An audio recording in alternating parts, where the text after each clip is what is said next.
Minecraft. The sandbox game created by Mojang over a decade ago, where you can take a procedurally generated world and turn it into whatever your heart desires. A simplistic game, made up of millions and millions of blocks, entities, and biomes. With a total of 126 million monthly users, there are people playing their own unique way every day. Whether that be building, innovating, or speedrunning, nobody plays it in the same way. Which is why, in order to be competitive in the world of speedrunning, there are some tips and tricks that you need to know.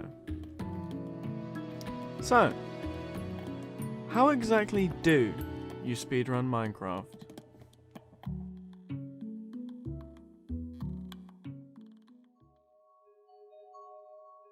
There are 5 types of speedrun for Minecraft.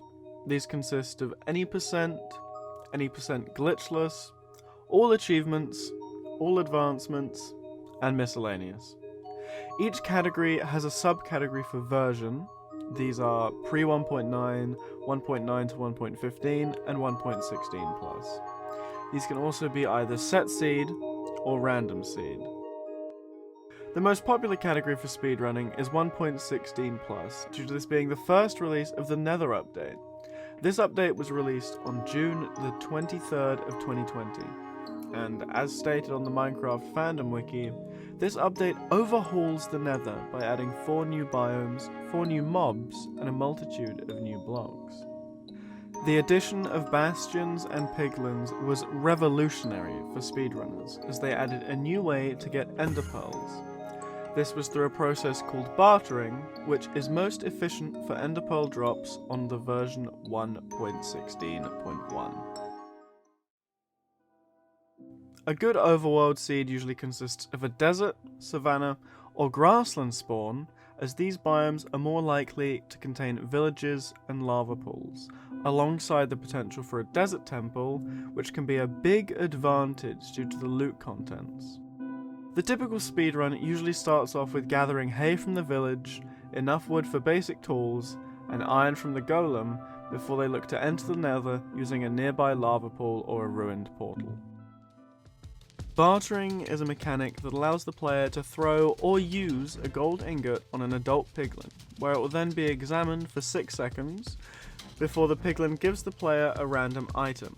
There is a 20 in 423 chance that they will drop 4 to 8 ender pearls, making obtaining pearls significantly easier than in previous versions. Bastions are a type of generated structure found in the Nether in all biomes, excluding the basalt deltas. There are 4 different types of bastion generations, each with a different look and a different set of loot. Each generation of bastions has a different optimal path to run. Check out this video done by Curryway for a guide on each of the different paths for each generation. Fortresses are often difficult to find, especially in the new Nether. A trick to ease finding them is to open F3 while holding shift in order to open up the pie chart. Then you need to use the numbers to select tick, to level, to entities, to block entities. If there is a spawner displayed as part of the pie chart, then there is either a fortress or a treasure bastion. In order to find the direction, you want to first drop down to the minimum render distance. You also want to open up chunk borders with F3 and G, and then use F3 and F to increase the render distance by 1 at a time. Keep increasing until the spawner shows up on the pie chart again. Take a note of how many chunks away it is, and subtract 1 from that number. Set your render distance to the number you just got, and use the chunk borders to check which direction it is by crossing each chunk border in each direction until the pie chart displays the spawner again. When finding a bastion in Minecraft, there are a few tips and tricks that speedrunners use. One of these is called reading E. In order to read this number, when loading into the Nether, pause the game and watch the second number as the chunks load in. If there is a big jump in the number, there is potentially a bastion nearby. In order to find the direction of the bastion, reduce your FOV to 30 and look around to see where the first E number is at its highest. If the number doesn't jump up, then there isn't a bastion loaded in and it's best to reset the run.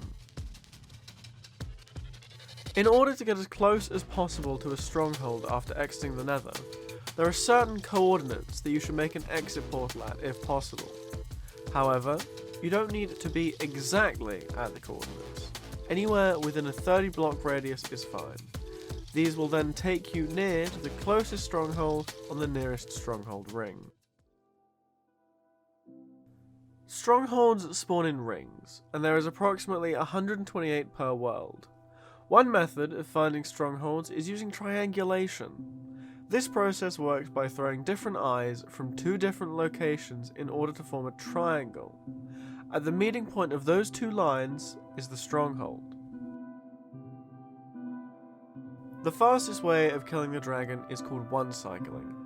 This involves using beds to explode and damage the dragon when it's coming to purge. In order to do this optimally, you need to hit the dragon's head with the explosions, as this does the most damage. You can use F3 and B to view hitboxes. To get the timings right, you want to aim to blow the bed up just as the dragon is spinning his head around. If done correctly, it will take around 5 to 8 beds to kill the dragon.